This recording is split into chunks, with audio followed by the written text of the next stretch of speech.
Audio কথনে সবাইকে স্বাগত জানাচ্ছি। আমরা শুরু করেছিলাম সমরেশ মজুমদারের উপন্যাস ছায়ার শরীর। উপন্যাসটি আমি মোট ৬টি পর্বে ভাগ করে পড়ব। প্রথম ৩টি পর্ব আমি আগেই পড়েছি এবং আপলোড করেছি। আজকে আমি পড়ছি উপন্যাসটির ৪র্থ পর্ব।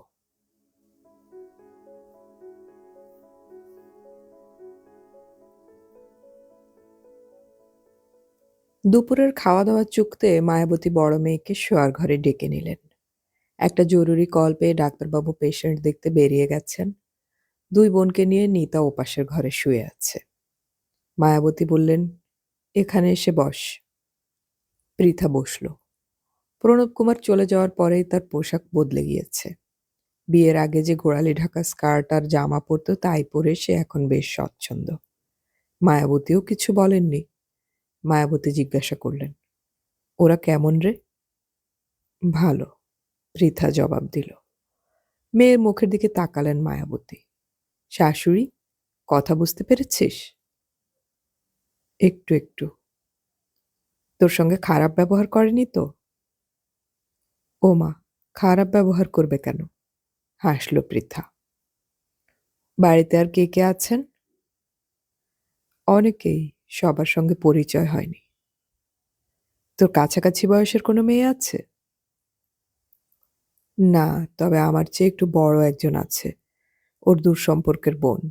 অল্প বয়সে বিধবা হয়ে গেছে। ও আমাদের ভাষায় কথা বলে।"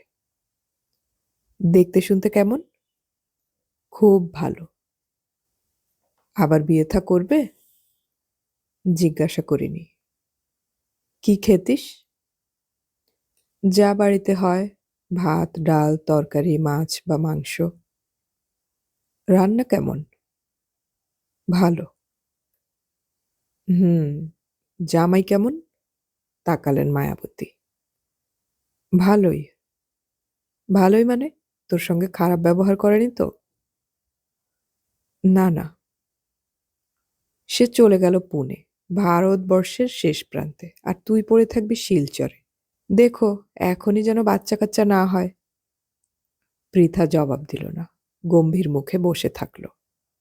মনে মনে রেগে গেলেন মায়াবতী। এই মেয়ের পেট থেকে কথা বের করা মুশকিল।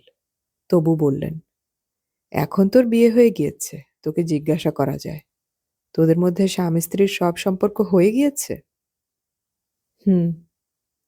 "সর্বনাশ! বাচ্চা না হওয়ার জন্য কোনো ব্যবস্থা নিয়েছিল জামাই?" "আমি জানি না, ওসব কথা আমাকে বলেনি।" "বলেনি? হাঁদা কোথাকার! তুই মনে করিয়ে দিলি না কেন?"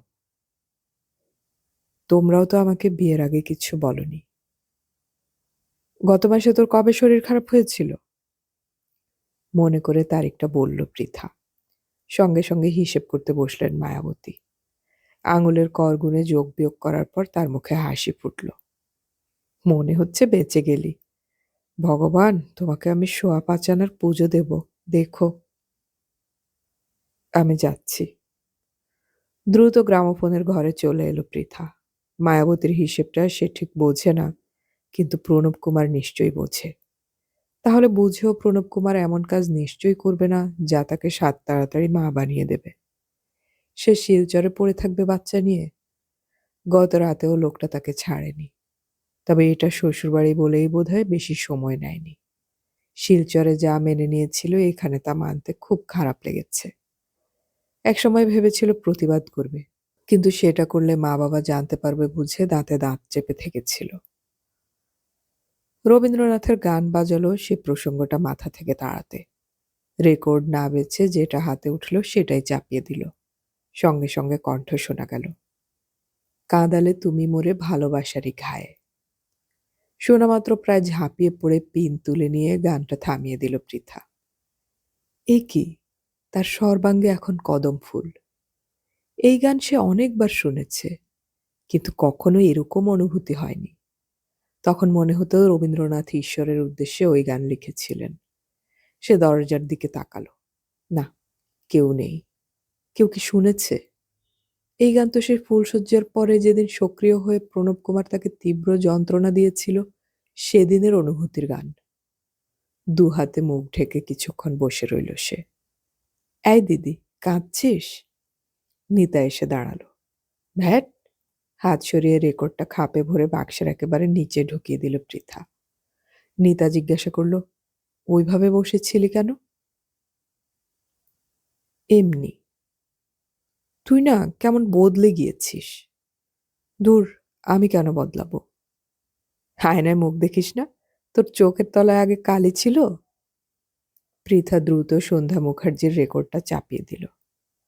হয়তো কিছুই নাহি পাবো, তবুও তোমায় আমি দূর হতে ভালোবেসে যাব।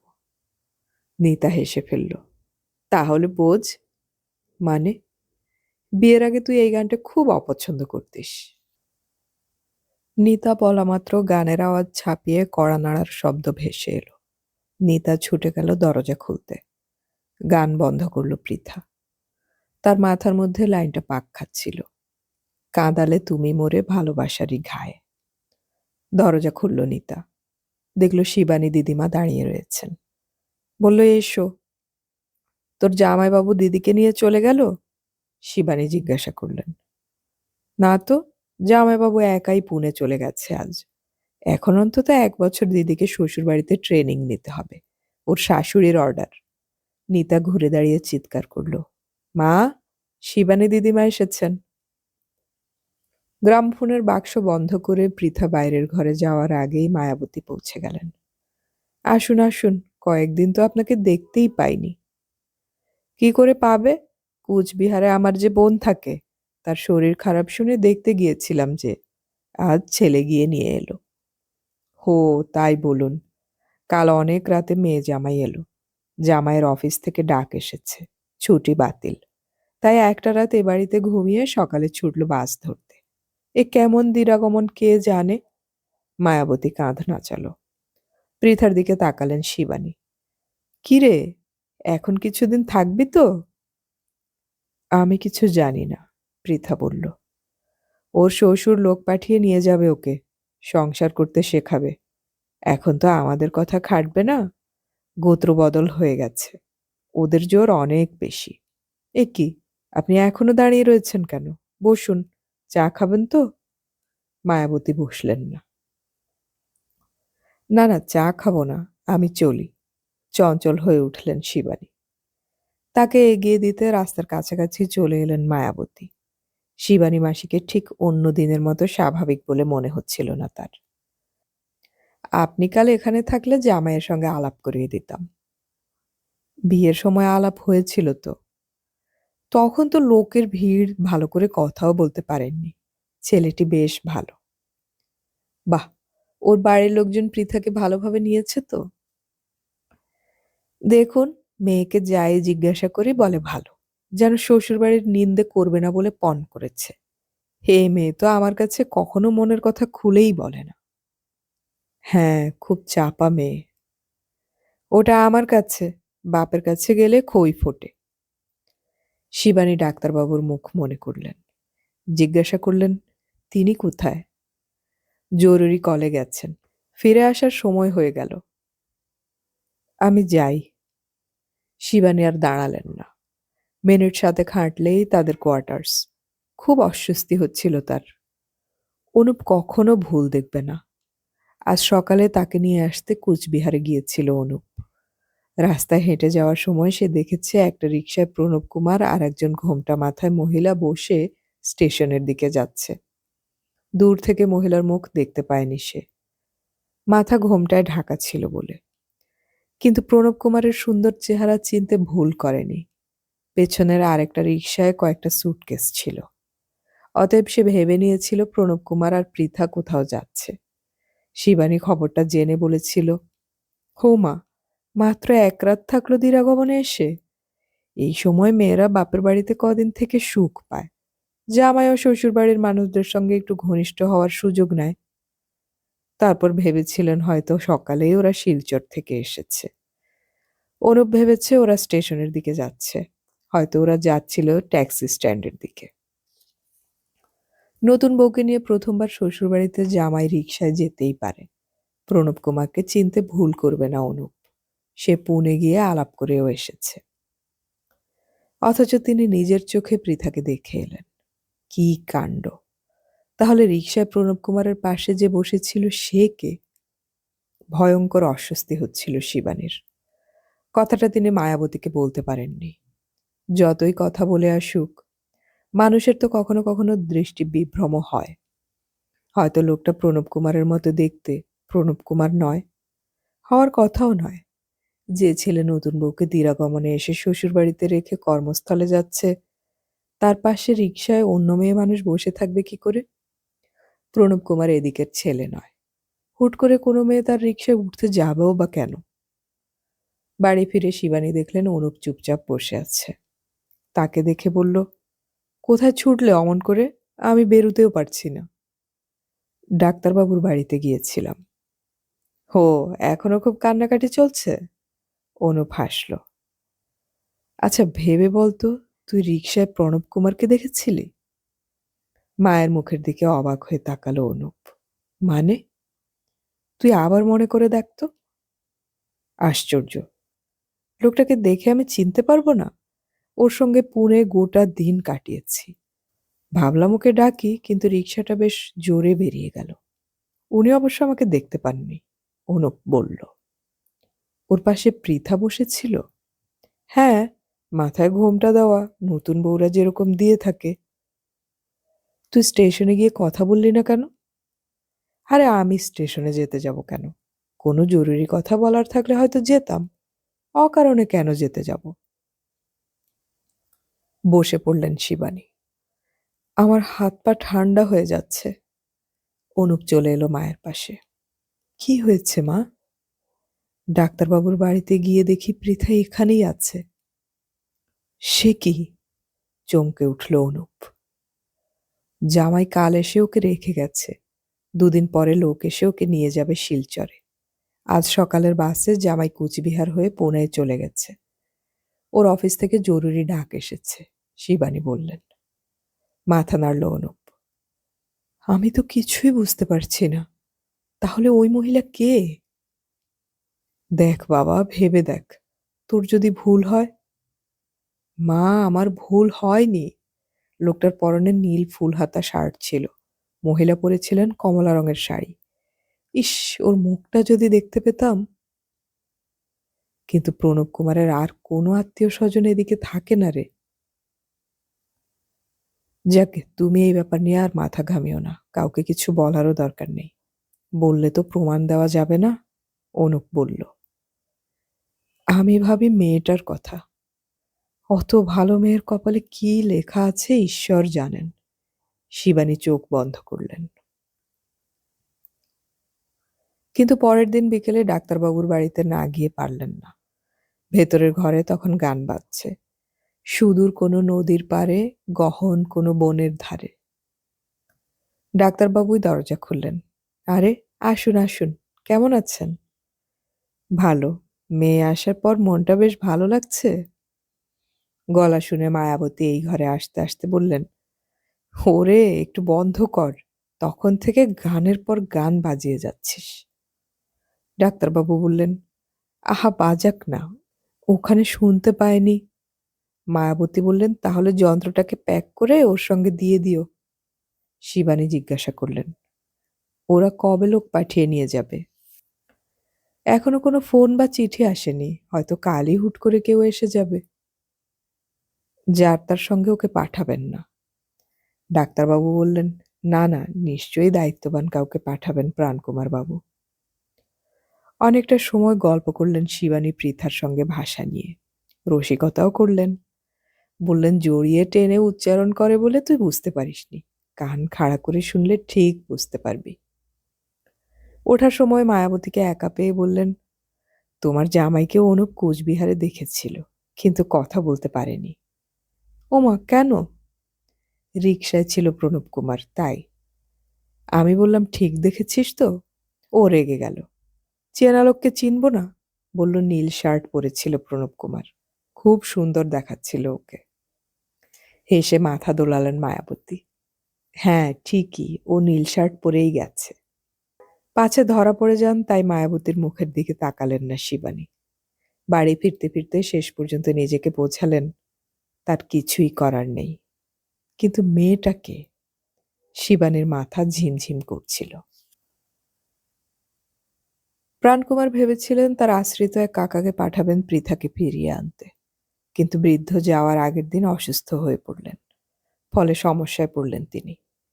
এমনিতে দুদিন ধরে বাড়িতে আরেকটি ব্যাপার নিয়ে ঘোরতর অশান্তি চলছে। উপায় না খুঁজে পেয়ে প্রাণকুমার প্রবালকে ডেকে পাঠালেন। প্রাণকুমারকে অত্যন্ত সমীহ করে প্রবাল। বলা ভালো, ওর সামনে সে ভয়ে সন্ত্রস্ত হয়ে থাকে। প্রবাল এসে মাথা নিচু করে দাঁড়ালে প্রাণকুমার জিজ্ঞাসা করলেন, তোমার কাজকর্মের কিছু হলো? এখনো হয়নি। কবে হবে জানি না। যাগে, তুমি গিয়ে বৌদিকে নিয়ে আসতে পারবে? এখান থেকে বাসে যাবে, পৌঁছে আবার রাত্রের বাস ধরে ফিরে আসবে। ওখানে রাত্রিবাস করার কোনো দরকার নেই। পারবে? পারবো। ওখানে গোটা দিন থাকতে হবে তোমাকে। এমন কিছু করবে না যা আমাদের অসম্মানিত করে। মনে থাকবে তোমার? মাথা নেড়ে হ্যাঁ বলল প্রবাল। এ বাড়ির কে কেমন আছে জিজ্ঞাসা করলে বলবে সবাই ভালো আছে। বলবো। পূর্ণিমার নাম ঘুণাক্ষরে উচ্চারণ করবে না। একবার মুখ তুলেই নামিয়ে নিল প্রবাল। ঠিক আছে। পূর্ণিমা কোথায় গেছে আমরা কেউ জানি না। সে এই বাড়িতে থাকতো। বাড়ি থেকে একটা সুমত্ত বিধবা মেয়ে উধাও হয়ে গেছে, এ কথা কাউকে বলা মানে মাথা নিচু করা। দেখো যেন ভুল না হয়। প্রবাল চুপ করে রইল। তারপর জিজ্ঞাসা করল, বৌদি যদি জিজ্ঞাসা করে তাহলেও কি বলবো না? কি বলবে তুমি? কি বলতে পারো? ওই যে ওকে খুঁজে পাওয়া যাচ্ছে না। প্রণব দাদা যেদিন সকালে চলে গেলেন সেদিন সন্ধ্যের পর থেকে ওকে আর দেখা যায়নি। ও না, খবরদার, বৌমা যেন এসব জানতে না পারে। তাহলে যদি জিজ্ঞাসা করেন? বলবে ওর শ্বশুরবাড়ি থেকে লোক এসে নিয়ে গেছে ওকে। এখন থেকে সে ওখানেই থাকবে। বিয়ের পর তো স্বামীর বাড়িটাই মেয়েদের জায়গা হয়। বিধবা হলেও তো সেই অধিকারটা চলে যায় না। এত কথা বলার দরকার নেই। শুধু বলবে সে শ্বশুরবাড়িতে চলে গেছে। বেশ, তাই বলবো। যাও, তৈরি হও। ঘরের এক কোণে বসে প্রাণকুমারের স্ত্রী এসব কথা শুনছিলেন। এবার স্বামীকে দ্রুত কিছু বললেন। প্রাণকুমার সেটা শুনে বেরিয়ে যাওয়ার জন্য পা বাড়ানো প্রবালকে ডাকলেন। শোনো, ওখানে নেমেই রাতের বাসের টিকিট অগ্রিম কেটে নেবে। তাহলে চিন্তা থাকবে না। বৌমার টিকিট কাটবে লেডিস সিটে। তিনি অন্য মহিলা যাত্রীদের সঙ্গে আসবেন। খেয়াল থাকবে? থাকবে। তিনি নতুন বউ। বেশি কথা তার সঙ্গে বলার দরকার নেই। রাস্তায় কিছু কিনে খেও না। বেয়ানকে বলবে খাবার করে দিতে। আমি বাস টার্মিনালে তোমাদের জন্য অপেক্ষা করব। প্রাণকুমার হাত নেড়ে চলে যেতে বললেন।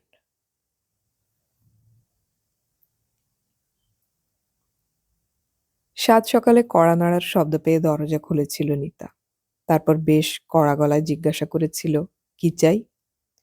প্রবাল বেশ ঘাবড়ে গিয়ে বলল, বৌদি আছেন? কে বৌদি? আপনি কোত্থেকে আসছেন? আমি প্রবাল, শিলচর থেকে এসেছি। এটা তো ডাক্তারবাবুর বাড়ি। ওর মেয়ের সঙ্গে আমার এক দাদার বিয়ে হয়েছে। শিলচর থেকে? হাসি পেল নিতার। কি জন্য এসেছেন? ওকে আমাদের ওখানে নিয়ে যেতে। কি করে বিশ্বাস করব? কোনো চিঠি আছে সঙ্গে? চিঠি? এমন কোনো প্রমাণ দিতে পারবেন যা দেখে বুঝবো আপনি সত্যি বলছেন? না, মানে বৌদিকে ডাকুন, উনি আমাকে চিনতে পারবেন। এখানে এসে বসুন। বাইরের ঘরে বসতে বলে নিতা প্রায় দৌড়ে ভেতরের ঘরে চলে এসে বেশ জোরেই হাসতে লাগলো। পৃথা এবং মিতা তখনও শুয়েছিল। মিতা জিজ্ঞাসা করল, এই মেজদি, হাসছিস কেন? পৃথা চোখ খুলে বোনের রকম সকম দেখে উঠে বসল। হ্যাঁ রে দিদি, শিলচরে তোর একটা ক্যাবলাকান্ত দেওর আছে? ক্যাবলাকান্ত? হ্যাঁ রে, সে এসেছে। নাম বলল প্রবাল। শোনা মাত্র বিছানা থেকে নেমে পড়ল পৃথা। যা, সত্যি? হ্যাঁ রে, বলল বৌদিকে ডাকুন, উনি আমাকে চিনতে পারবেন। একদম আমাদের মতো বাংলায় বলল রে। বাথরুমে ঢুকে মুখে চোখে জল বুলিয়ে গামছায় মুখ মুছে পৃথা দৌড়ালো। তাকে দেখে জড়সড় হয়ে বসে থাকা প্রবাল উঠে দাঁড়ালো। আমি এসেছি। ও মা, বসো বসো। আর কে এসেছেন? পৃথা হাসল। আর কেউ নয়, আমাকে দায়িত্ব দেওয়া হয়েছে তোমাকে নিয়ে যাওয়ার। বাবা, কত বড় দায়িত্ববান ব্যক্তি! বসো। বাড়ির খবর সব ভালো তো? হ্যাঁ, সব ভালো। গম্ভীর হয়ে গেল প্রবাল। তারপর মনে পড়তে একটা বেতের বাস্কেট যেটা সে দরজার বাইরে রেখে ঢুকেছিল ভেতরে এনে রাখল। এটাই এ বাড়ির জন্যে ও বাড়ি থেকে দিয়েছে। রাত্রে বাসে ঘুম হয়েছিল? ওই আর কি। খুব খিদে পেয়ে গেছে, তাই না? না, না, ঠিক আছে। এই সময় মায়াবতী এবং ডাক্তারবাবু একসঙ্গে ঘরে ঢুকলেন। তাদের সঙ্গে পরিচয় করিয়ে দিল পৃথা। এই হচ্ছে তোমাদের জামাইয়ের দূর সম্পর্কের ভাই। খুব ভালো ছেলে। নাম প্রবাল। ওখানে আমাকে লুকিয়ে খাবার এনে দিত, বই জোগাড় করে দিত। ওরা ওকে পাঠিয়েছেন আমাকে নিয়ে যেতে। মায়াবতী গালে হাত রাখলেন অজান্তেই। ও মা, এ কি কথা! ওইটুকুনি ছেলেকে একা পাঠিয়েছে তোকে অত দূরে নিয়ে যেতে? প্রবাল ততক্ষণে এগিয়ে গিয়ে প্রণাম সারতে ব্যস্ত ছিল। ডাক্তারবাবু হাত আশীর্বাদের ভঙ্গিতে রেখে বললেন, থাক থাক, তোমার সঙ্গে আর কাউকে পাঠায়নি বাবা? না। রাস্তাঘাট তো ভালো নয়। অত দূরের পথ। বয়স্ক ভারী মানুষ গার্জেন হিসেবে না গেলে চিন্তার কারণ হয়। বসো। এতটা পথ এসেছ, কোনো চিঠিপত্র দিয়েছেন? না। এ কি কথা! তোমার হাতে একটা চিঠি দেওয়া উচিত ছিল প্রাণকুমার বাবুর। মানে, উনি লিখেছিলেন, আমি তাড়াহুড়ো করে আনতে ভুলে গিয়েছি। তোমার বয়সে সেটা মোটেই অস্বাভাবিক নয়। তাহলে বুঝো, তুমি একটা চিঠি নিয়ে আসতে যদি ভুলে যাও, তাহলে পৃথা মাকে নিয়ে যেতে কত কি ভুল করতে পারো। বলে স্ত্রীর দিকে তাকালেন ডাক্তারবাবু। বেচারা রাত জেগে এসেছে। ওকে ওপাশের গেস্ট রুমটা দেখিয়ে দাও। হাত মুখ ধোয়ার পর চা জল খাবার দিয়ে আপ্যায়ন করো। হাজার হোক প্রণব কুমারের ভাই তো।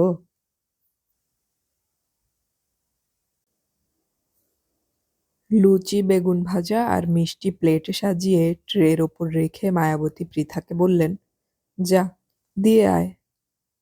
রান্নাঘরের দরজায় দাঁড়িয়েছিল দুই বোন। পৃথা নিতাকে বলল, তুই দিয়ে আয়। ক্যাবলাকান্তকে দেখলেই আমার হাসি পাচ্ছে। আমি যাব না। ব্যাট, ও খুব স্মার্ট। যা। নিতা যেন অনিচ্ছা সত্ত্বেও ট্রে তুলে নিয়ে গেস্ট রুমের দিকে এগিয়ে গেল।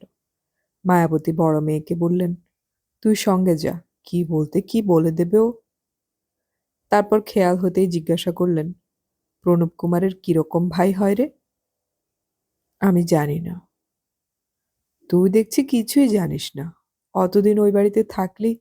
যা জিজ্ঞাসা করছি তার উত্তর একটাই, আমি জানি না। আমাকে যদি কেউ না বলে আমি কি করে জানবো? পৃথা চলে এলো গেস্ট রুমে। সাধারণত ওই ঘরে কেউ থাকে না। বাড়িতে কোনো অতিথি এলে তাকে রাত কাটাতে ওই ঘরে শোয়ার ব্যবস্থা করে দেয়া হয়। পৃথা গিয়ে দেখল প্রবাল মাথা নাড়ছে। অসম্ভব। নিতা জিজ্ঞাসা করল, কত বয়স আপনার? মানে? কোনো মানে টানে নয়, আমি বয়স জিজ্ঞাসা করছি। 21। 21 বছর বয়সে আলেকজান্ডার বিশ্ব জয় করেছিল, আর আপনি মাত্র 8খানা লুচি খেতে পারবেন না? মানে, আমার তো অভ্যেস নেই। তার মানে আপনি অভ্যেসের দাস। দাস মানে হলো চাকর। আপনি কি নিজেকে চাকর মনে করেন? পৃথা বলল, চাপ দিস না, যা পারে তাই খাক। ওই বাড়িতে আপনি কি দিয়ে ব্রেকফাস্ট করতেন? নিতা ছাড়ছিল না। ভাত। ভাত! চিৎকার করে উঠল নিতা। এই দিদি, তুই ওখানে সাত সকালে ভাত খেতিস নাকি? পৃথা বলল, ফেনা ভাত, আলু সেদ্ধ নয়তো অন্য কিছু সেদ্ধ। আমাকে যখন খেতে ডাকতো তখন ওটা ঠান্ডা আর শক্ত হয়ে যেত। তাহলে থাক, এসব খেতে হবে না। সকলের পেটে তো সবকিছু হজম হয় না। মাকে বলি ফেনা ভাত করে দিতে। নিতা বলল। তুই আর একটা প্লেট নিয়ে আয়, পৃথা বলল। কেন? দুটো লুচি তুলে নে। নিতা চলে গেলে পৃথা হাসল। আমার বোনের স্বভাব হলো সুযোগ পেলেই পেছনে লাগা। তুমি কিছু মনে করো না, ওর মনটা কিন্তু ভালো। আসলে আমাদের ওখানে তো লুচি খাওয়ার চল নেই। তাই বুঝি? হ্যাঁ, পুরি, পরোটা এসব খাওয়া হয়। তুমি এত ভালো আমাদের বাংলা বলো কি করে? আমার ছেলেবেলা গুয়াহাটিতে কেটেছে। আমার মা শান্তিনিকেতনের মেয়ে। মায়ের কাছে আমি কথা বলা শিখেছিলাম। ওরা এখন কোথায়? মানে তোমার মা-বাবা? মা ম্যালেরিয়াতে মারা গেছেন। বাবা আছেন অরুণাচলে। প্লেট নিয়ে এলো নিতা। কোনো জোর করা হবে না। আপনি যা খাবেন না তা প্লেটে তুলে দিন। 4টে লুচি আর খানিকটা বেগুন ভাজা প্লেটে তুলে দিল প্রবাল। সেটা নিয়ে নিঃশব্দে চলে গেল নিতা। লুচি ভেঙে মুখে পুরতেই পৃথা জিজ্ঞাসা করল, তোমাকে কে পাঠালো, শ্বশুর মশাই না শাশুড়ি? পুরোটা চিবিয়ে গলায় পাঠিয়ে প্রবাল বলল, কর্তামশাই। বাড়িতে যারা বিয়ের জন্য এসেছিল তারা চলে গেছে? হ্যাঁ। পূর্ণিমাদি কেমন আছেন? শ্বাস বন্ধ করল প্রবাল। পূর্ণিমাদির প্রসঙ্গটা নিয়ে কথা বলতে নিষেধ করেছিলেন কর্তামশাই। সে না শোনার ভান করল। কি, শুনতে পাওনি? পৃথা জিজ্ঞাসা করল। হ্যাঁ, পূর্ণিমাদি ভালো আছে তো? আমাদের ওখানে তো ভালো ছিলেন। তাড়াতাড়ি খেতে লাগলো প্রবাল। অবাক হলো পৃথা।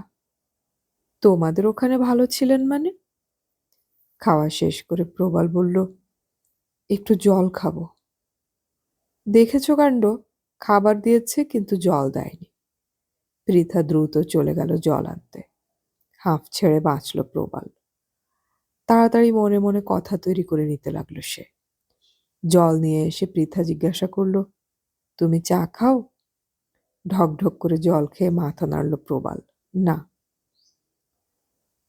ও হ্যাঁ, পূর্ণিমাদের কথা কি বলছিলে? প্রসঙ্গে ফিরে এলো পৃথা। উনি শ্বশুরবাড়িতে ফিরে গেছেন। সে কি, কেন? অবাক হলো পৃথা।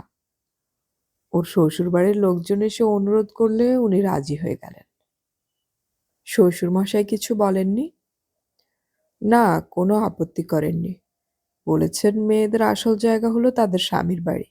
সেখানে যদি সম্মানের সঙ্গে থাকতে পারে তাহলে কোথাও যাওয়া উচিত নয়। হজম করতে ইচ্ছে হচ্ছিল না।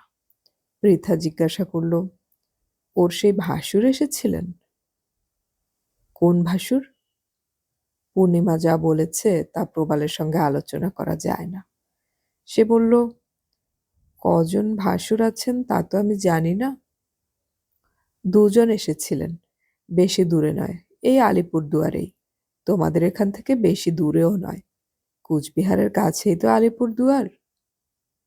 হ্যাঁ, যাবে নাকি দেখতে? কি করে যাব? আজ রাতের বাসে ফিরে যাওয়ার হুকুম হয়েছে। বাজার থেকে ফিরে ডাক্তারবাবু বললেন, আমি ফোনে খবর দিয়েছি, 1 ঘন্টা পরে আবার ফোন করব। তখন প্রাণকুমার বাবু যেন টেলিফোনের কাছে থাকেন। মায়াবতী জিজ্ঞাসা করলেন, হঠাৎ ফোন করার কি হলো?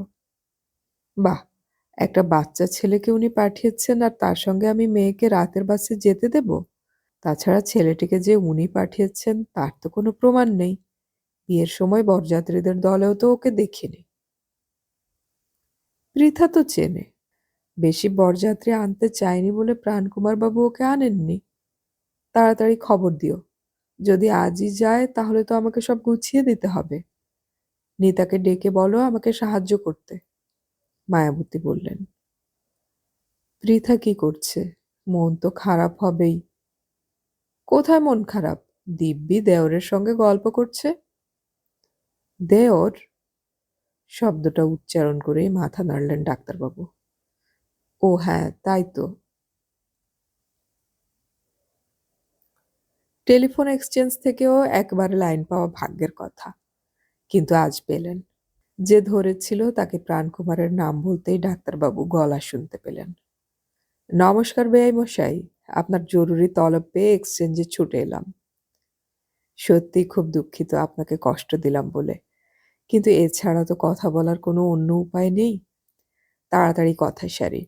একটি যুবক, অল্প বয়সী, নাম বলছে প্রবাল, পৃথাকে নিয়ে যেতে এসেছে। চিন্তার কিছু নেই, ওকে আমিই পাঠিয়েছি। ও, ওইটুকু ছেলের সঙ্গে মেয়েকে পাঠাতে হবে, সবাই আপত্তি করছে। সারা রাতের জার্নি, পথে কি হতে কি হবে। প্রবীণ মানুষ থাকলে তার উপর ভরসা করা যায়। তাহলে পাঠাবেন না। এই মুহূর্তে আমার এখানে কোনো বয়স্ক প্রবীণ মানুষ নেই। আপনার ওখানে যদি কেউ থাকেন তাকে বলুন ওদের সঙ্গে আসতে। আমাদের এখানে দেখি মালাকারদা যদি যেতে রাজি হন। আপনি নিজে চলে আসুন না। আমি এখন চেম্বার রেখে যাওয়া খুব মুশকিল। দেখি, এখনো সময় আছে। সারা দিনের মধ্যে কাউকে জোগাড় করে ওদের সঙ্গে পাঠিয়ে দিন। ভাড়াটা না হয় আমিই দিয়ে দেব, বলে লাইন ছেড়ে দিলেন প্রাণকুমার। হতভম্ব হয়ে গেলেন ডাক্তারবাবু। প্রাণকুমার ঘুরিয়ে বলে দিলেন, পৃথাকে আজ রাতের বাস ধরতেই হবে। লোক খোঁজার কারণে দেরি করা চলবে না। কিন্তু এটা কি বললেন? যাকে ডাক্তারবাবু ওদের সঙ্গে পাঠাবেন তার বাস ভাড়া উনি দিয়ে দেবেন? কি মনে করেছেন নিজেকে? এত উদ্ধত্ত কেন? ছেলের বাবা বলে যা ইচ্ছে তাই বলার অধিকার ওকে কে দিয়েছে?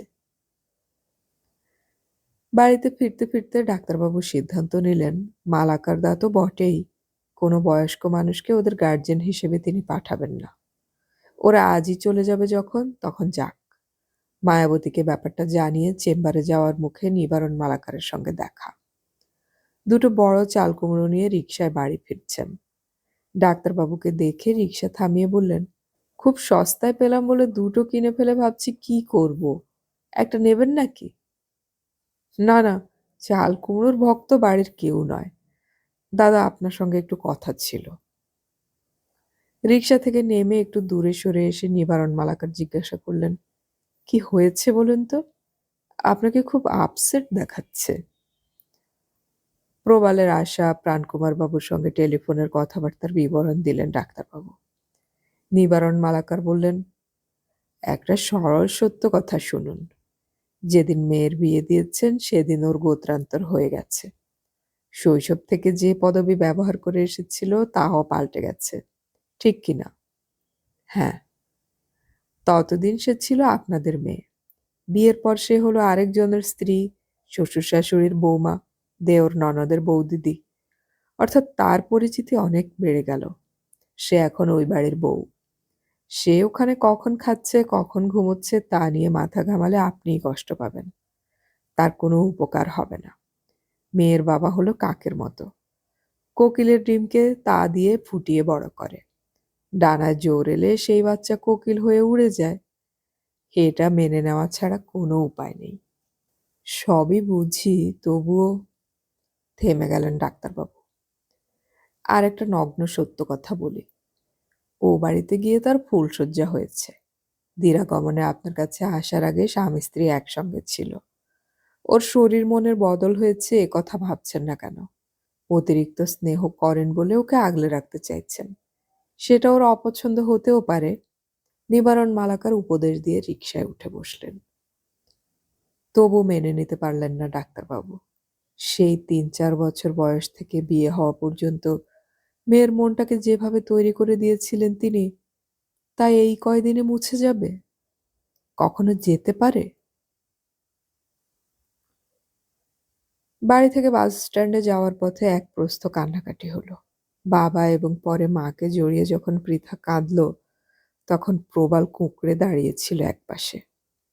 নিতা তার পাশে গিয়ে ফিসফিসিয়ে জিজ্ঞাসা করল, দেখে আপনার কষ্ট হচ্ছে না তো? কি উত্তর দেবে বুঝতে পারল না প্রবাল। ওখানে গিয়েও যদি এরকম কান্নাকাটি করে তাহলে ফেরত নিয়ে আসবেন। যদি বড়রা অনুমতি দেয়। যদি না দেয়, আমার দিদি কি প্রত্যেকদিন কেঁদে যাবে? তাহলে বলবেন ওকে পুনে পাঠিয়ে দিতে। একা যেতে পারবে না তো? আপনি নিয়ে যাবেন। রিকশায় ওঠার আগে পৃথা যখন সজল চোখে বোনের কাছে এলো, তখন নিতা বলল, কেন কাঁদছিস? 6 দিন বাদেই তো সব ভুলে যাবি। গিয়ে চিঠি লিখিস। বাস টার্মিনালে পৌঁছে ডাক্তারবাবু টিকিট কাটতে যাচ্ছেন দেখে প্রবাল তাকে বাধা দিল। আমাদের টিকিট কাটা হয়ে গেছে। সে কি, কখন কাটলে? সকালে। বাস থেকে নেমেই কেটে ফেলার আদেশ ছিল। বৌদিরটা লেডিস সিটে। এই দেখুন। টিকিট দেখালো প্রবাল। হজম করলেন ডাক্তারবাবু। মেয়েকে লেডিস সিটের রিজার্ভড নম্বরে বসিয়ে বললেন, পৌঁছে চিঠি দিবি। খুব চিন্তায় থাকবো। জামাইয়ের সঙ্গে নিয়মিত চিঠিতে যোগাযোগ রাখবি। আর হ্যাঁ, গ্রামোফোনের বাক্স বাসের ছাদে তুলে দিয়েছি। রেকর্ডগুলো সুটকেসে ভরে দিয়েছি। এমনভাবে প্যাক করা হয়েছে যে ভাঙবে না। যখনই মন খারাপ হবে বাজিয়ে শুনবি। তোকে তো বলেছি আমার কোনো ঈশ্বর নেই, কোনো ধর্মগ্রন্থ নেই। আমার ঈশ্বর রবীন্দ্রনাথ। তার গান আমার ধর্মগ্রন্থ। মনে রাখিস, দুঃখেও তিনি, সুখেও তিনি। চোখ বড় করে বাবার কথাগুলো শুনছিল মেয়ে। এ বাড়িতে ঘর বদল হয়ে গিয়েছে পৃথার। শাশুড়ি কেটে কেটে যা বলেছেন তা বুঝতে হিমশিম খেয়েছে সে। শেষ পর্যন্ত আন্দাজ করে নিয়েছে, যেহেতু তাকে একা থাকতে হবে তাই অত বড় ঘরে থাকার দরকার নেই। ভেতরের দিকে মান্দা পিসির ঘরে অনেক জায়গা আছে, সেখানে এসে থাকতে পারবে। তাতেই উপকার হবে। সে এ বাড়ির ভাষা চটপট শিখতে পারবে। জিনিসপত্র যা সে রেখে গিয়েছিল এবং এবার এনেছিল তা মান্দা পিসির ঘরে রাখা হলো। সেখানে দুটো তক্তপোষের উপর বিছানা পাতা। মান্দা পিসির ঠাকুরও এই ঘরে রয়েছেন। জীবনযাপন শুরু হলো। ঘুম থেকে ভোর ভোর ওঠা, রান্নাঘরে গিয়ে ফেনা ভাত তৈরি করা, পাশাপাশি বাড়ির বড়দের জন্য চা বানানো। সব কাজেই তাকে হাত লাগাতে হচ্ছিল কারো না কারোর সঙ্গে। সেই ভোর থেকে মাঝরাত। এক ফোঁটা সময় নেই নিজের জন্য ভাবার, নিজের কাজ করার। মান্দা পিসির ঘরে একটা আয়না টাঙানো আছে। একটু নড়াচড়া করলেই চেহারাটা বিকৃত হয়ে ওঠে সেখানে। তবু তারই মধ্যে নিজের মুখটা একটু একটু করে অচেনা মনে হচ্ছিল। মাস দুয়েকের মধ্যে সে কয়েকটা ব্যাপারে বেশ দক্ষ হয়ে উঠল। প্রথমত, শাশুড়ির কথা বুঝতে এখন আর অসুবিধে হয় না। সে নিজে অবশ্য ওরকম টানে কথা বলতে পারে না, কিন্তু কেউ কথা বললে আর বোকার মতো তাকিয়ে থাকে না। দ্বিতীয়ত, তার খিদেবোধটা বেশ কমে গিয়েছে।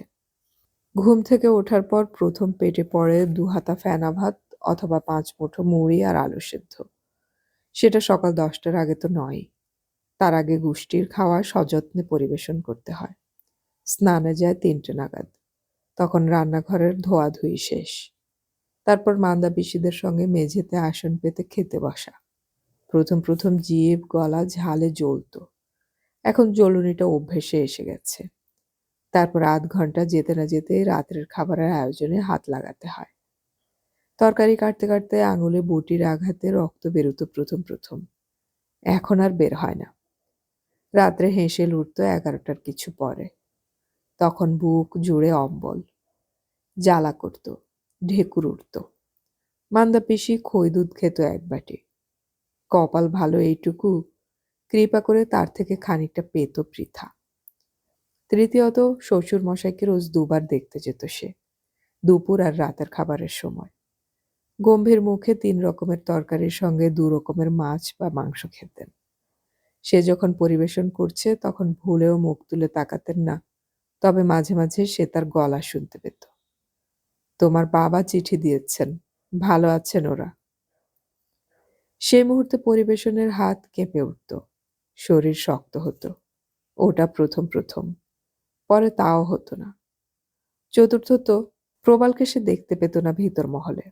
বাড়ির কুঁচো থেকে বুড়ো খেতে আসতো রান্নাঘরের লাগোয়া খাওয়ার ঘরে।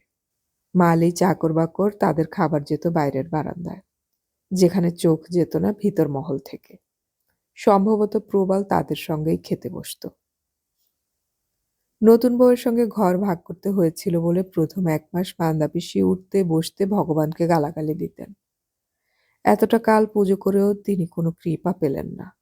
নিজের ঘর বলে এতটা কাল যা ভাবতেন তার নিজের রইল না। পৃথাকে শুনিয়ে শুনিয়ে বলতেন কথাগুলো। পৃথার কিছুই বলার ছিল না। শেষে এক রাত্রে বৃদ্ধার জ্বর এলো। খই দুধও খেতে পারলেন না। শাশুড়ি দেখতে এসে বললেন, দিনে ৪ বার স্নান করলে শরীরে সইবে কেন? আমার হয়েছে জ্বালা। বলে চলে গেলেন তিনি। পাশের তক্তপোষে বসে বৃদ্ধার কষ্ট দেখতে না পেরে পৃথা উঠে এসে ওর মাথায় হাত বুলিয়ে দিয়েছিল। ভেজা গামছা দিয়ে কপাল মুছিয়ে দিয়েছিল বারে বারে। পায়ের তলা, হাতের চেটোয় ভেজা গামছা বুলিয়ে দিতে দিতে একসময় মনে হয়েছিল জ্বরের ঝাঁঝটা একটু কমেছে। বৃদ্ধা চোখ খুলেছিলেন, ফিসফিস করে বলেছিলেন, দুধটা ঠান্ডা হয়ে গেছে, তবু খই দিয়ে তুমি খেয়ে নাও। আপনি খাবেন না? না, আমার ঘুম আসছে এতক্ষণে। মান্দা পিসি ঘুমিয়ে পড়লে সেই মধ্যরাতে এক বাটি শীতল দুধে খই মিশিয়ে খেয়ে ঢেকুর তুলেছিল পৃথা, তৃপ্তির। মান্দা পিসির সুস্থ হতে সময় লেগেছিল 6 দিন। সুস্থ হওয়ার পর ঠাকুর পুজো শেষ করে বলেছিলেন, না, শেষ পর্যন্ত দেখছি এক চোখা নয়। কার কথা বলছেন? ওই যে ফটোতে বসে আছে, সারা জীবন এত পুজো নিল, কিন্তু একটাও ভালো করেনি। কিন্তু এখন আর সেটা বলতে পারবো না। কেন?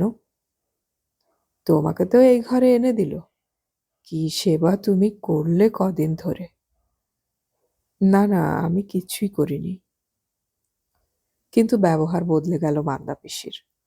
শাশুড়ি যতই তাকে অপছন্দ করুক, শ্বশুর মশাইয়ের মুখের উপর কথা বলার হক তার আছে বলে অন্যান্যরা তাকে বেশ সমীহ করত।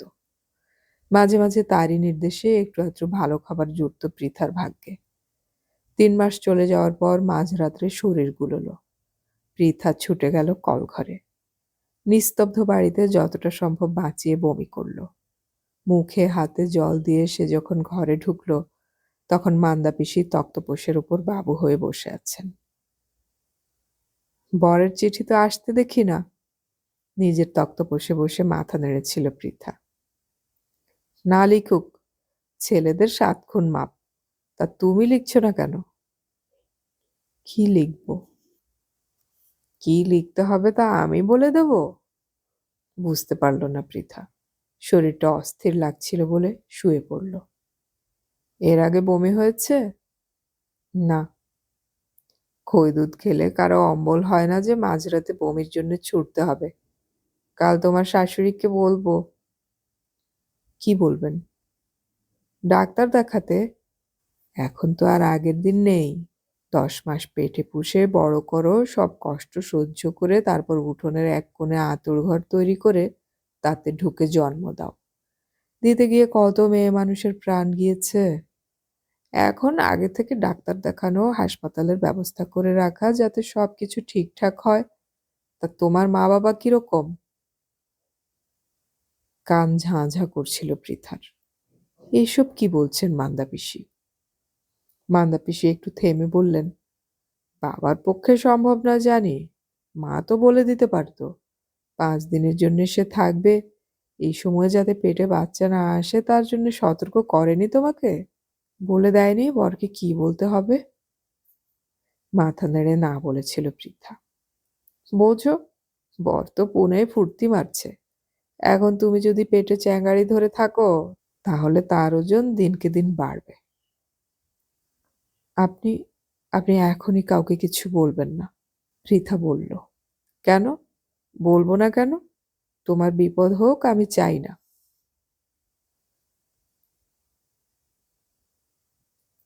সকাল থেকে দুপুর পার হলো প্রতিদিনের মতো। কিন্তু খাওয়া শেষ হলে একজন কাজের মেয়ে এসে খবর দিল শাশুড়ি তার ঘরে যেতে বলেছেন। এতদিন এ বাড়িতে আছে সে, ওর ঘরে কখনো ডাক পড়েনি। আড়ষ্ট পায়ে সে দরজায় পৌঁছে দেখল খাটে বসে শাশুড়ি পান সাধছেন। মুখ তুলে তাকে দেখে বললেন, পুতুলের মতো ওখানে দাঁড়িয়ে না থেকে ভেতরে এসে দাঁড়াও। পৃথা ভেতরে ঢুকল। পান মুখে পুরে শাশুড়ি তার দিকে কিছুক্ষণ তাকিয়ে থাকলেন। এখন ওর কথা সে অনেকটাই বুঝতে পারে। মুখ খুললেন শাশুড়ি। আর তর সইছিল না? মাথা নিচু করল পৃথা। শোনো, ওসব ডাক্তার বুদ্ধি করার সময় তোমার শ্বশুরের নেই। আমি ঘরের মেয়ে মানুষ, বাইরে বের হই না। তোমাকে কে নিয়ে যাবে ডাক্তারের কাছে? তাছাড়া আমরাও তো মা হয়েছি। একটা নয়, 3-3টে বাচ্চার জন্ম দিয়েছি। কই, কখনো তো কেউ আমাকে ডাক্তারের কাছে নিয়ে যায়নি। বাড়িতেই ধাই এনে বাচ্চা বের করা হয়েছে। মান্দা দিদির হঠাৎ তোমার জন্য দরদ উতলে উঠল কেন? কি জবাব দেবে ভেবে পেল না পৃথা। মুখে তালা লাগিয়ে থাকো কেন সব সময়? কথা বলো। আপনি যেমন চাইছেন তাই হবে। এবার মুখে হাসি ফুটল শাশুড়ির। আমি তোমার খারাপ নিশ্চয়ই চাইব না। হাজার হোক তুমি আমার ছেলের বউ। তোমার পেটে আমার নাতি এসেছে। এই বংশের মুখ রক্ষা করবে সে। তোমার খারাপ চাওয়া মানে তো তার খারাপ করা। কথাটা কি বুঝতে পেরেছ? হ্যাঁ।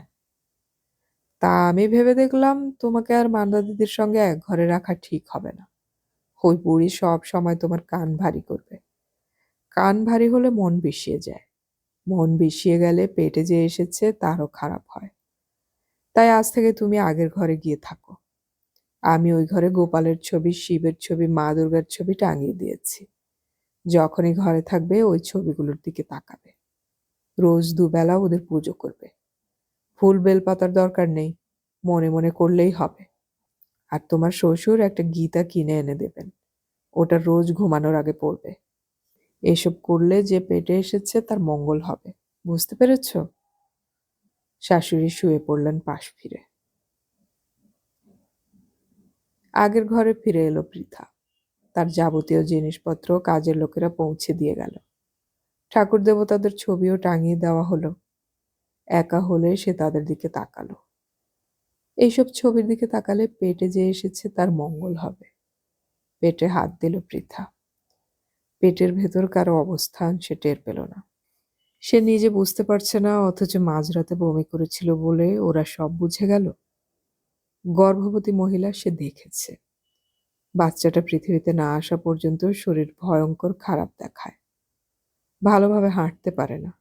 সব সময় আঁচল টেনে সামনেটা ঢাকতে হয়। তার ক্ষেত্রেও নিশ্চয়ই ওসব হবে। হঠাৎ খুব রাগ হয়ে গেল পৃথার। প্রণব কুমার আনন্দ কি পেয়েছিল তা সে জানে না, কিন্তু লোকটা তাকে ফাঁসিয়ে দিয়ে গেছে। শাশুড়ির ঘর থেকে বেরিয়ে এসে মান্দা পিসির ঘরে গিয়েছিল। মান্দা পিসি তখন বিছানায় বসে জপ করছেন। এরকম সময়ে উনি কথা বলেন না। নিজের তক্তপোষে পা ঝুলিয়ে বসে রইল পৃথা। আধ ঘন্টা বাদে প্রণাম সেরে তার দিকে তাকালেন মান্দা পিসি। জিজ্ঞাসা করলেন, কে মারা গেল? অবাক হলো পৃথা। মানে? মুখ দেখে তো মনে হচ্ছে কারো মরে যাওয়ার খবর পেয়েছ। প্রায় সেরকমই।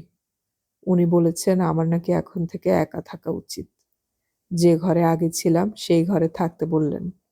আর ঠাকুর দেবতার ছবির দিকে তাকাতে হবে। ভালো তো, তাতে মন পবিত্র হবে। আমি ও ঘরে একলা থাকবো কি করে? বিয়ের পর এ বাড়িতে এসে সারাদিন তো একাই থাকতে। একা কোথায়? মাঝে মাঝেই তো পূর্ণিমা দিদি আসতো। তুমি ওই নামটা ভুলেও উচ্চারণ করবে না। কেন?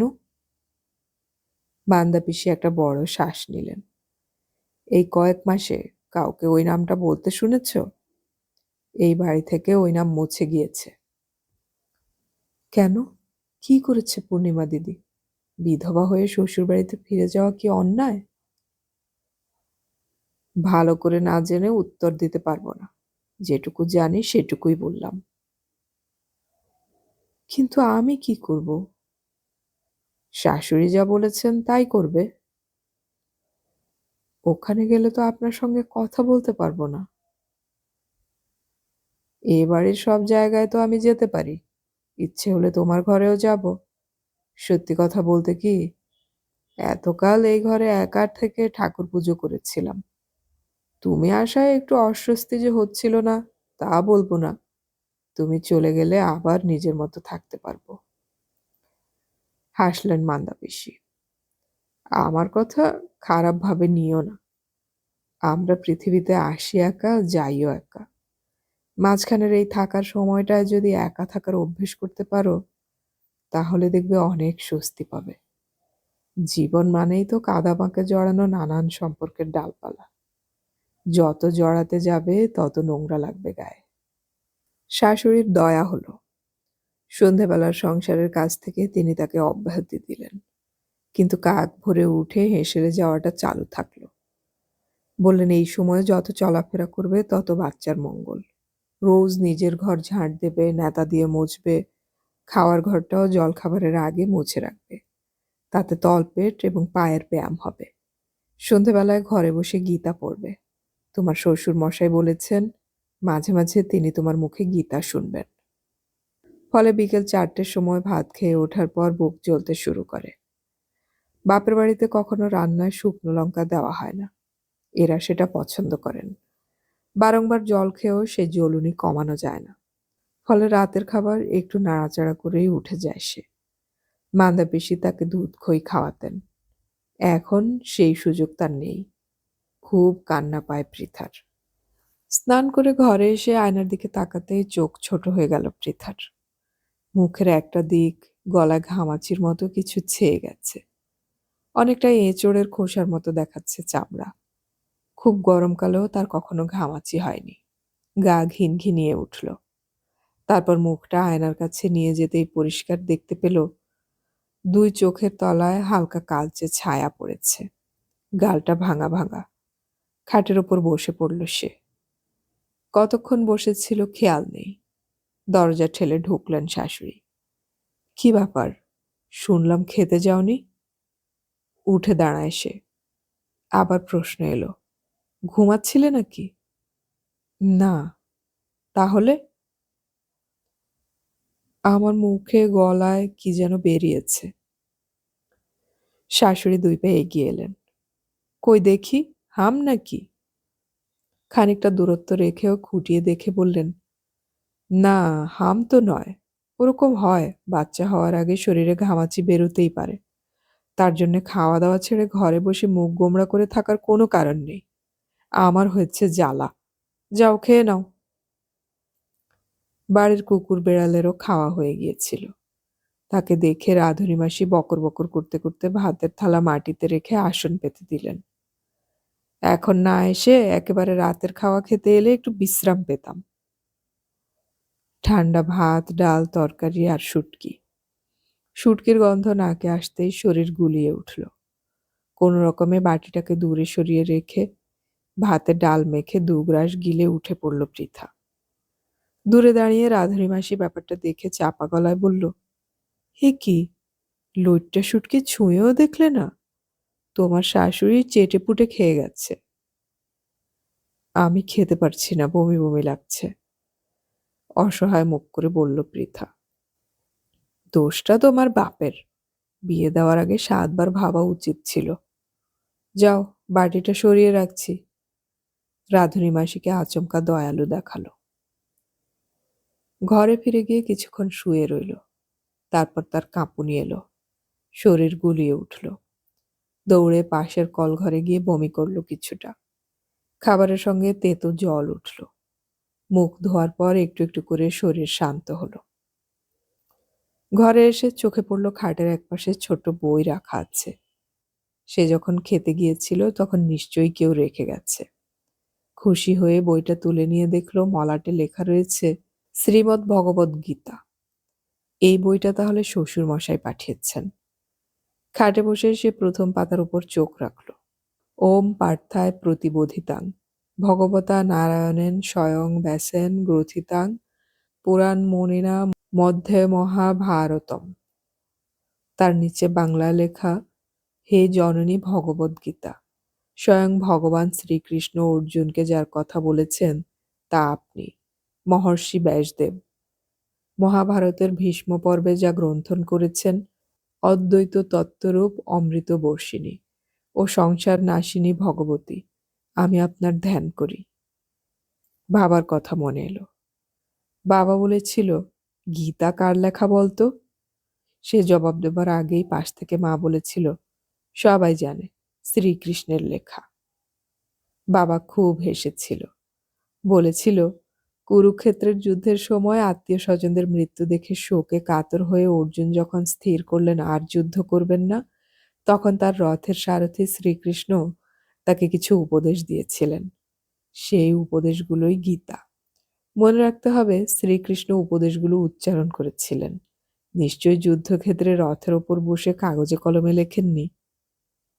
মা বলেছিলেন, তিনি বলেছিলেন কেউ লিখে নিয়েছিল। কে?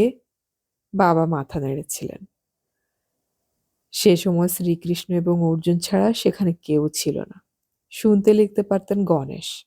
যিনি ব্যাসদেবের মুখে শুনে মহাভারত লিখেছিলেন। কোনো শর্ট হ্যান্ড রাইটার তখন সেখানে ছিল না। তাহলে কে লিখল? মহাভারত কার লেখা? মহর্ষি ব্যাসদেবের। তিনি বলেছিলেন, আর গণেশ তা শুনে শুনে লিখে গেছেন। কুরুক্ষেত্রের যুদ্ধ মহাভারতের একটি অংশ, মহাভারতের কাহিনীর বাইরের নয়। শ্রীকৃষ্ণ এবং অর্জুন মহর্ষি ব্যাসদেবের সৃষ্টি করা চরিত্র। তাই সেই চরিত্রগুলো যে কথা বলেছে তা ব্যাসদেব চেয়েছেন বলেই লেখা হয়েছে। মা খুব বিরক্ত হয়ে প্রশ্ন করেছিলেন, তাহলে গীতা ব্যাসদেবের লেখা? বাবা মাথা নেড়েছিলেন, হ্যাঁ ম্যাডাম। মায়ের ঠাকুর ঘরে শ্রীকৃষ্ণের ছবির নিচে গীতা বইখানা ছিল। পরদিন নিতা এসে চুপি চুপি জানিয়েছিল, মা ওই বইটা ঠাকুর ঘরের আসন থেকে সরিয়ে বইয়ের আলমারিতে রেখে দিয়েছে। কিন্তু গীতা একটি বই হলেও সেটা পড়ার আগ্রহ খুব অল্প দিনের মধ্যেই হারিয়ে গেল পৃথার।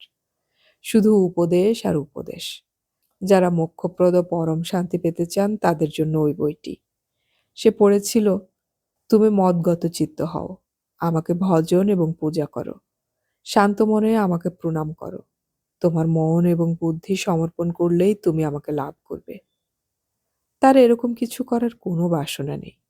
মানুষের জীবন এবং মনের ঘুলঘুলাইয়ার খবর জানতেই তার আগ্রহ। গীতা পড়ে রইল। রবিবারের বিকেলে সে যখন ঘরে এসে বসেছে, কোমর টনটন করছে, তখন কাজের মেয়ে এসে জানালো শ্বশুরমশাই তাকে ডেকেছেন। শরীর আর পারছিল না। কদিন আগে শাশুড়ি তাকে দেখিয়ে দিয়েছেন কিভাবে শাড়ি পরলে উঁচু হয়ে ওঠা পেটকে আড়ালে রাখা যায়। আজকাল সে উপর হয়ে শুতেও পারে না, কেবলই হাত চলে যায় পেটের ওপর। মাঝে মাঝে শ্বাস ভারী হয়ে যায়। প্রণব কুমারের ওপর খুব রাগ হয় তখন।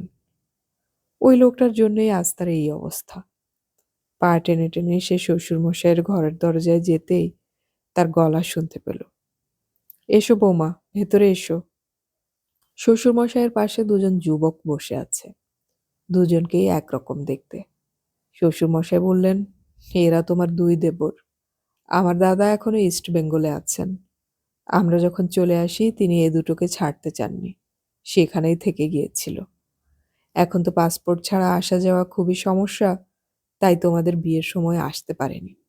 বাঁ দিকে যে বসে আছে তার নাম লালটু, ডান দিকে কালটু।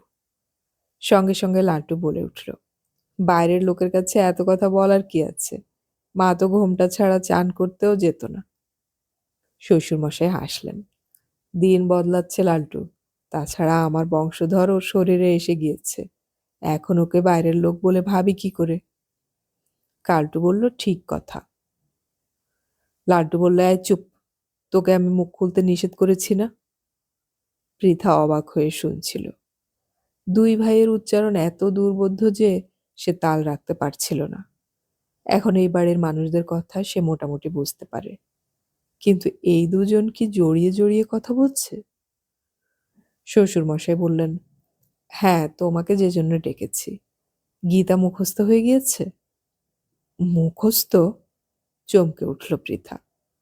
আশ্চর্য, ওইটুকু বই এতদিনেও মুখস্থ হলো না? আমাদের পণ্ডিত মশাইয়ের ছেলে তো গড় গড় করে পুরোটা বলে যায়, তাও বাংলায় নয়, সংস্কৃতে। আমি মুখস্থ করিনি, এমনি এমনি পড়েছি। তুমি এমনি পড়লে আমরা জানবো কি করে?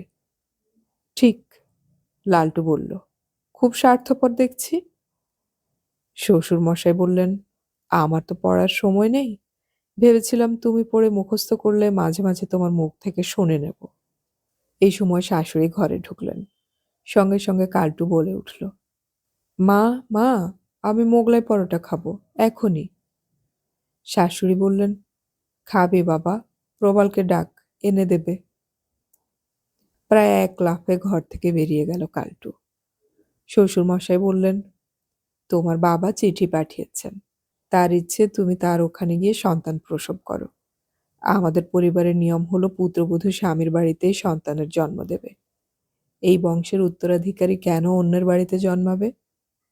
লালটু বলল, ঠিক কথা, উনি এরকম প্রস্তাব দেন কি করে? দাঁড়াতে কষ্ট হচ্ছিল পৃথার। তাহলে আমি লিখে দেই, এখনই তোমার যাওয়া সম্ভব নয়। আপনি যা বলবেন। প্রবালকে নিয়ে কালটু এলো। এসে গেছে। প্রবাল জিজ্ঞাসা করল, কটা মোগলাই পরোটা আনবো? লালটু বলল, দুটো। শাশুড়ি বললেন, না, তিনটে আনিস, উনি অনেকদিন ওসব খাননি। পৃথা লক্ষ্য করছিল প্রবাল কথা বলছে তার দিকে না তাকিয়ে, এমন ভাবে দাঁড়িয়েছে যাতে দৃষ্টি না যায়। শ্বশুরমশাই শাশুড়িকে জিজ্ঞাসা করলেন, বৌমা খাবেন না? কি যে বলো, ভাত গলা দিয়ে নামতে না নামতেই বমি করে বের করে দিচ্ছে তো মোগলাই খাবে। শাশুড়ি বললেন, সে কি, আমাকে এ কথা কখনো বলনি তো। এ সময় ওরকম হয়, সব বেটা ছেলেকে বলা যায় নাকি? লালটু বলল, বাবা, মেয়ে ছেলেদের ব্যাপারে মেয়ে ছেলেদের বুঝতে দাও। এই প্রবাল, যাবি আর আসবি, আর আমারটা কড়া করে ভাজাবি।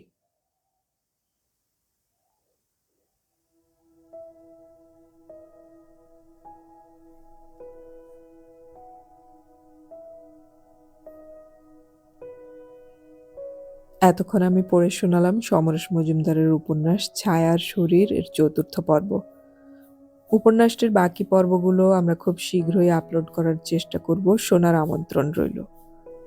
পরবর্তী পর্বগুলো আপলোড করার সাথে সাথে নোটিফিকেশন পেতে হলে আমাদের সাবস্ক্রাইব বাটনের পাশের বেল আইকনটি চেপে রাখুন।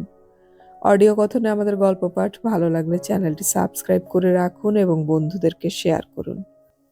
আমাদের গল্প পাঠ আপনাদের কেমন লাগছে তা কমেন্টে অবশ্যই জানাবেন। গল্প পড়ি, গল্প শুনি, বাংলা গল্প ছড়িয়ে পড়ুক সবখানে।